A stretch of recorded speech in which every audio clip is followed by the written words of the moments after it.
Rasanya dunia mau runtuh ya. Setiap sudut kota, setiap lagu yang diputar, semuanya mengingatkan kita pada dia. Dan satu pertanyaan terus berulang di kepala. Bisa nggak ya aku bahagia lagi? Rasa sakitnya itu nyata, nusuk, dan wajar banget kalau kamu merasakannya sekarang. Seringkali sakitnya putus cinta dianggap remeh, tapi dampaknya secara psikologis itu dalam. Stres berat akibat patah hati bahkan bisa berdampak pada kesehatan fisik kita. Tapi, gimana kalau rasa sakit yang rasanya seperti beban ini sebenarnya adalah tiket untuk jadi lebih kuat? Gimana kalau momen tergelap ini justru jadi kesempatan buat kamu terlahir kembali sebagai versi dirimu yang lebih bijak dan lebih utuh? Di sini, kita nggak akan cuma ngomongin cara klise untuk move on. Kita akan bongkar 5 langkah praktis yang didukung psikologi untuk melakukan transformasi total. Langkah pertama, dan ini seringkali yang paling berat, izinkan dirimu buat merasakan semuanya. Di dunia yang seolah menuntut kita untuk selalu tegar, menangis dan mengakui kita hancur, sering dianggap kelemahan. Kita disuruh untuk cepat-cepat bangkit, cari lagi yang lain, atau sibuk-sibukin diri. Padahal, para ahli psikologi sepakat kalau menekan emosi adalah kesalahan fatal. Rasa sedih, marah, kecewa, dan hampa itu butuh diakui. Anggap saja ini bagian dari proses alami penyembuhan yang memang harus dilewati. Kenapa ini penting? Emosi yang dipendam itu nggak akan hilang. Dia cuma bersembunyi, jadi racun yang pelan-pelan bisa meledak jadi kecemasan, depresi, atau bahkan bikin kamu susah percaya sama orang lain lagi. Sakit hati itu seperti luka fisik, nggak bisa sembuh kalau kamu pura-pura nggak lihat. Lukanya harus dibersihkan, dirawat, dan dikasih waktu buat pulih. Caranya gimana? Coba deh, praktikan expressive writing atau menulis jurnal. Luangkan waktu 15-20 menit setiap hari untuk nulis semua yang kamu rasakan tanpa filter. Tulis semua amarahmu, kesedihanmu, dan semua pertanyaan yang menggantung. Ini bukan buat dikirim ke siapa-siapa kok. Ini adalah ruang aman buat kamu dialog sama diri sendiri. Dengan menulis, emosi yang tadinya kacau jadi lebih terstruktur, sehingga otak bisa memprosesnya, bukan cuma merasakannya mentah-mentah. Ingat, menerima emosi bukan berarti kamu pasrah.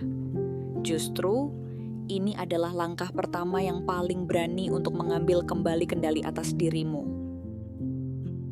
Setelah kamu berani merasakan sakitnya, langkah kedua yang gak kalah penting adalah menciptakan jarak. Sekarang ini, putus hubungan itu gak sesederhana pisah badan. Godaan buat kepoin media sosialnya, cari tahu kabarnya, atau sekadar lihat foto lama bisa jadi lingkaran setan yang bikin kamu susah sembuh. Otak kita itu unik. Setiap kali kamu mengintip kabarnya, kamu sebenarnya lagi menyiram kembali ikatan emosional yang seharusnya sudah mulai mengering. Ini bikin otak makin kecanduan dan susah lepas. Langkah ini bukan soal benci atau balas dendam ya. Ini adalah tindakan radikal untuk melindungi kewarasanmu. Anggap saja kamu lagi detox, membersihkan sistemmu dari pemicu yang terus-terusan mengorek luka lama. Gimana cara praktisnya? Pertama, detox digital. Langsung aja pakai fitur mute atau unfollow di semua media sosial. Nggak perlu sampai blokir kalau rasanya berlebihan. Yang penting konten dia nggak muncul lagi di berandamu. Arsipkan semua foto bersama dari galeri ponsel. Jangan dihapus kalau belum siap.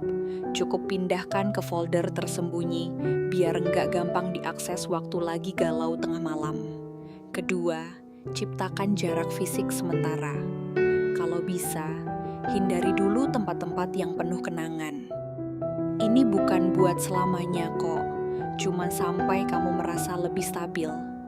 Tujuannya adalah memberi hati dan otakmu ruang buat bernapas dan membangun kenangan baru yang nggak lagi terikat sama masa lalu. Kamu lagi membangun benteng sementara untuk fokus menyembuhkan diri tanpa gangguan. Patah hati itu punya efek samping yang aneh. Seringkali kita jadi kehilangan jati diri.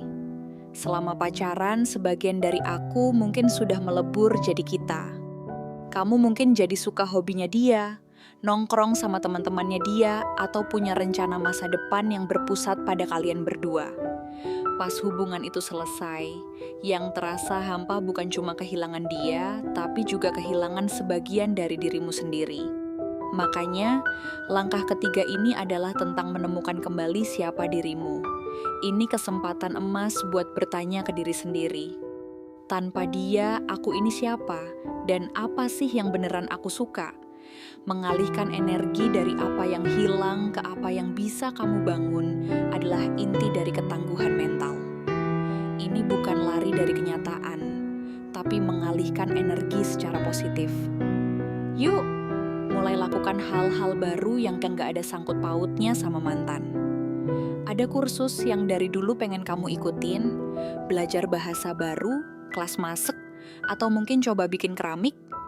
Ada hobi lama yang terbengkalai, melukis, main musik, atau naik gunung lagi.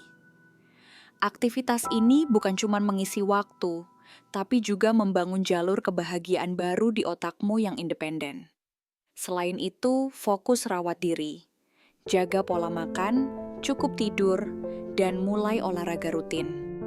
Olahraga itu ampuh banget buat memicu endorfin, hormon bahagia alami, dari tubuh yang efektif melawan stres. Langkah ini intinya adalah membangun ulang fondasimu dan mengingatkan dirimu sendiri kalau kamu itu utuh, menarik, dan berharga dengan atau tanpa pasangan.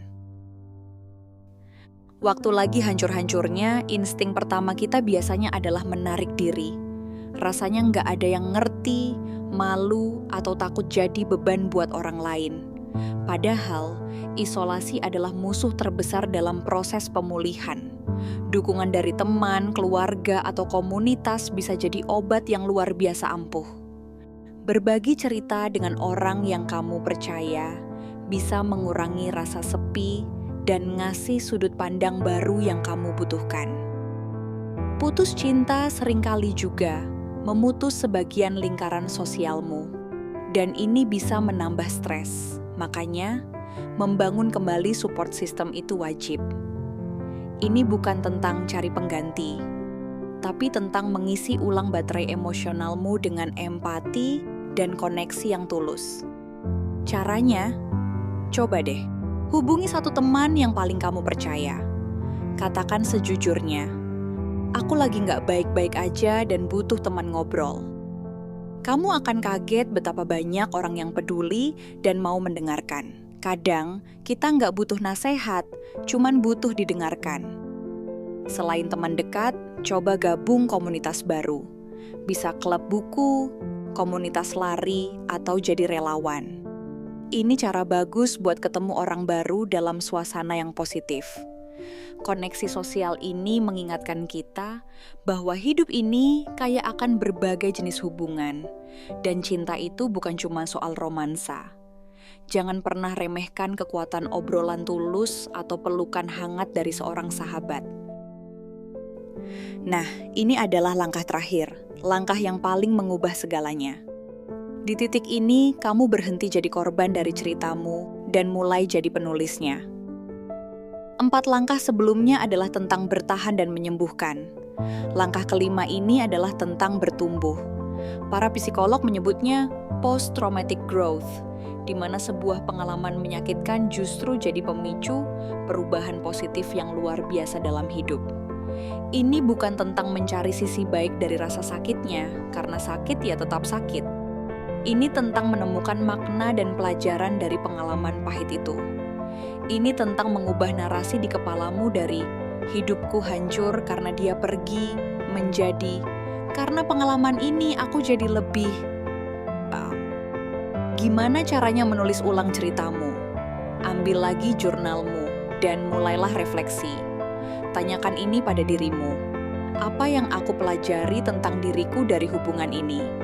Mungkin kamu sadar, kamu lebih kuat dari yang kamu kira, atau kamu jadi tahu batasan dirimu. Kualitas apa dari diriku yang muncul selama masa sulit ini? Misalnya, ketangguhan, empati, atau keberanian. Apa yang nggak akan aku toleransi lagi di hubungan selanjutnya? Ini membantu membangun standar yang lebih sehat. Bagaimana pengalaman ini bisa membuatku jadi pribadi yang lebih baik ke depannya? Pelan-pelan, kamu akan melihat pengalaman ini bukan lagi sebagai kegagalan, tapi sebuah pelajaran berharga yang nggak bisa didapat dari buku manapun. Perpisahan itu jadi sebuah mata kuliah kehidupan, bukan akhir dari dunia. Kamu mungkin akan bersyukur, bukan karena patah hatinya, tapi karena kebijaksanaan yang lahir darinya. Proses ini mengubah lukamu menjadi bekas luka, sebuah tanda bahwa kamu sudah sembuh dan jadi jauh lebih kuat. Jadi mari kita ingat lagi kelima langkahnya. Pertama, berani merasakan semua emosi. Kedua, buat jarak aman untuk detoksifikasi.